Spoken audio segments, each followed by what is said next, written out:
अस्सलाम वालेकुम, मैं हुमारी अली। आप देख रहे हैं मेरा चैनल। गुल प्लाजा में ज़बरदस्ती जिंदा अफराद को जलाया गया। भागकर जिंदा बच जाने वाले दो अफराद ने कुछ खौफनाक किस्म के बयानात दिए। कुछ खौफनाक बयानात उनके इस वक्त सर्कुलेट कर रहे हैं, सामने आए हैं। 1.5 घंटा फायर ब्रिगेड, उसके बाद मीडिया और रेस्क्यू वालों को गुल प्लाजा वहां से दूर किस तरह से रखा गया, उससे वहां पे करीब क्यों नहीं आने दिया गया, इतनी देर तक कैसे इनको रोका गया है। आग लगने से पहले किस किस को खबर हो चुकी थी कि आग लगने वाली है, एक सीसीटीवी कैमरे ने हकीकत खोल के रख दी है। ये मामला इतना सिंपल नहीं है, आपको डे वन से कह रहे हैं, जितना सिंपल दिखाने की कोशिश की जा रही है। बहुत सारे लोग ऊपर तक मुलव्वस हैं। ये वीडियो बड़ी तकलीफ दे है, लेकिन मैं आपको कहूंगी कि ज़रूर आप देखिए ताकि आपको इल्म हो सके कि हमारी नाक के नीचे क्या हो रहा है। हमारे 16 एंट्रेंस गेट से मार्केट के एक पीछे की तरफ जो है इमरजेंसी रैंप पे। रिक्वेस्ट है चैनल को सब्सक्राइब करें, से हमारी हौसला अफजाई होती है। वीडियो को आखिर तक मुलाहिजा जरूर फरमाएगा। सानिया गुल प्लाजा की तहकीकात के लिए कायम जुडिशल कमीशन जो है उसके सामने बच जाने वाले दो शहरियों ने अपने अहम तरीन बयान रिकॉर्ड करवाए हैं। इन बयानात में आग लगने के दौरान इमारत में अफरा तफरी, शदीद धुआं और इंतजामिया की जानिब से बर वक्त ऐलानात ना किए जाने के खौफनाक इंकशाफात हुए। ये वो चीज़ें हैं जो हम डे वन से आपको बता रहे हैं। ये वो चीज़ें हैं जिस पर जब आप बारीक तरीके से इन्वेस्टिगेट इसको करते हैं तो आपको पता चलता है कि मामला वो नहीं है जो दिखाने की कोशिश की जा रही है। जो चाहते थे वो हो गया। गुल प्लाजा बिल्कुल मैदान बन चुका है। एक दुकानदार ने इंकशाफ किया कि आग लगने से चंद रोज कबल ही गुल प्लाजा में लेटेस्ट सीसीटीवी कैमरे जो हैं वो इस सिस्टम को लगाया जाता है। इसकी वीडियो और तस्वीरें भी मार्केट प्रेसिडेंट तस्वीर जो तनवीर पास्ता है उसके सोशल मीडिया अकाउंट्स पर मौजूद है। ये फुटेजेस क्यों सामने नहीं लाई जा रही, क्या मामला है?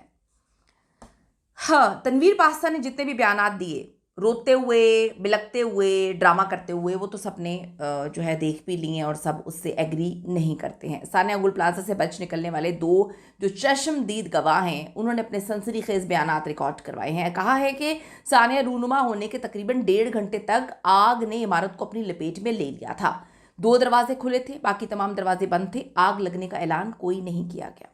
लोगों की कसीर तादाद इमारत में फंसी हुई थी। उनको बाहर निकालने का कोई भी जरिया नहीं था। ना आग बुझाई जा रही थी, ना रेस्क्यू किया जा रहा था। लेकिन उन्हें बचाने के लिए कोई रेस्क्यू अमला मौके पर पहुंचा ही नहीं।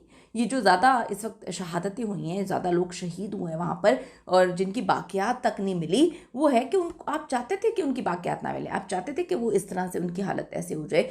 मैं आपको फिर बता रही हूँ, पाकिस्तान में रेस्क्यू करने का मतलब बहुत डिफरेंट है, दुनिया में रेस्क्यू करने का मतलब बहुत अलग है। रेस्क्यू मतलब होता है कि आप ठीक है भाई किसी इंसान को आपने जिंदा रेस्क्यू किया, बचाना है। यहाँ पे रेस्क्यू करने का मतलब होता है कि बाकियात तसलों में उठा के जो है वो लेकर आई जा रही हैं। ये रेस्क्यू का मतलब है। यहाँ पर मोहम्मद जुनेद ने कमिश्नर को बताया कि वो रात 10:15 बजे मेज़नीन फ्लोर पर दुकान बंद करके बाहर जाने लगे थे कि दुकान के मालिक को याद आया कि मोबाइल तो अंदर ही रह गया। इसी दौरान उनको धुआं नजर आया, जिस पर वो कुछ देर रुके और तकरीबन 11:15 बजे दो लड़कों के साथ गुल प्लाजा से बाहर निकल आए। यानी कि आप देखें कि 11:15 बजे ये निकले हैं। उस वक्त तक भी लोग अंदर फंसे हुए थे। उन्होंने बताया कि वो इमारत के बाथरूम वाली जानिब से निकले बाहर, क्योंकि गहरे धुएं की वजह से कोई रास्ता नज़र ही नहीं आ रहा था, कुछ पता ही नहीं चल रहा था, हर तरफ सिर्फ धुआं ही धुआं था। बाहर निकलने के बाद वो बेहोश हो गए। उन्हें एम्बुलेंस के जरिए अस्पताल मुंतकिल किया गया। मोहम्मद जुनेद के मुताबिक आग लगने का कोई ऐलान नहीं किया गया, ना ही इंतजामिया ना ही रेस्क्यूदारों की जानिब से किसी भी इंसान को, जो अंदर लोग फंसे हुए थे, उनको बाहर निकालने की कोशिश भी की गई हो।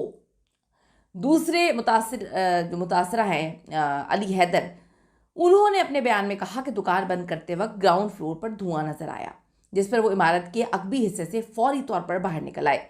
बाद में मालूम हुआ कि मेज़नीन फ्लोर पे आग भड़क उठी थी। उन्होंने बताया कि 10:30 बजे वो दोबारा अपनी दुकान पर आए तो वहां सिर्फ और सिर्फ धुआं था और कुछ नहीं था। आग के बायस दुकान में मौजूद 2 सूटकेस फट गए, जिसके बाद वो जो है वो बेहोश हो जाते हैं। वो कहते हैं मैं बेहोश हो गया। अली हैदर के मुताबिक जब उनको होश आया तो वो अस्पताल में थे। वो कहते हैं मुझे कुछ नहीं पता, कोई इल्म नहीं है कौन उन्हें वहाँ लेकर आया, कैसे वो बाहर निकले, मुझे कुछ नहीं पता। उन्होंने ये भी बताया कि गुल प्लाजा में 1 या 2 दरवाज़ों के अलावा सारे दरवाजे बंद थे और जब तक वो बेहोश रहे आग लगने का कोई ऐलान नहीं किया गया, जब तक मतलब वो होश में थे, बेहोश होने से पहले। जुडिशल कमीशन मुतासरीन के बयानात और जो शवाहिद है उनकी रोशनी में वाक़े की वजूहात और जो जिम्मेदार हैं उनके तयन के लिए तहकीकात जो है उन्होंने जारी रखी हुई है। ये साबित हो चुका है, ये तो अब आपको इस ड्रामेबाजी की ज़रूरत ख़त्म हो चुकी है। ये तो साबित हो चुका है कि मीडिया समेत अंदर मौजूद जलते हुए अफराद के लवाहिकीन से जो है मुसलसल झूठ बोला गया, झूठी कहानी सुनाई गई, दरवाजे बंद थे, दरवाजे बंद करवाए गए थे, लाइट भी पहले बंद करवाई गई थी। तो ये जो कहानियाँ थी, जो कहानियाँ झूठी सुना रहा है उसको पकड़ना चाहिए। ये लोग बार बार बात कर रहे हैं। अब जो बंद बिजली के साथ किसी को भी जिंदा बचाना, आप सीरियस कोशिश हो ही नहीं सकती। तो ये जो कहानियाँ हैं, इन कहानियों के पीछे आप भी समझदार हैं, हम भी समझदार हैं। ना आप बच्चे हैं और ना हम बच्चे हैं। तो ये जो मामला सारे हुए हैं कि वहाँ पर रेस्क्यू नहीं पहुँचा, या पहुँचा तो उनके पास पानी ख़त्म हो गया, अंदर कोई नहीं जा पाया। जो फैसल दीदी साहब ने बात बताई है, कितनी इंपॉर्टेंट बात है। 30 साल से वो यही आगों को देख रहे हैं और वो कहते हैं कि ऐसा तो पहली बार ही हुआ है, हर हाल में बिल्डर माफिया वगैरह को देखना चाहिए। तो सारी चीज़ें बहुत अच्छे से क्लियर है। आपकी इस पर क्या कीमती राय है? क्या आपको लगता है वो जो बेचारे जल कर तस्लों में आ गई जिनकी बाकियात, उनको इंसाफ मिल पाएगा? कीमती राय ज़रूर दीजिएगा। सी इन द नेक्स्ट वीडियो।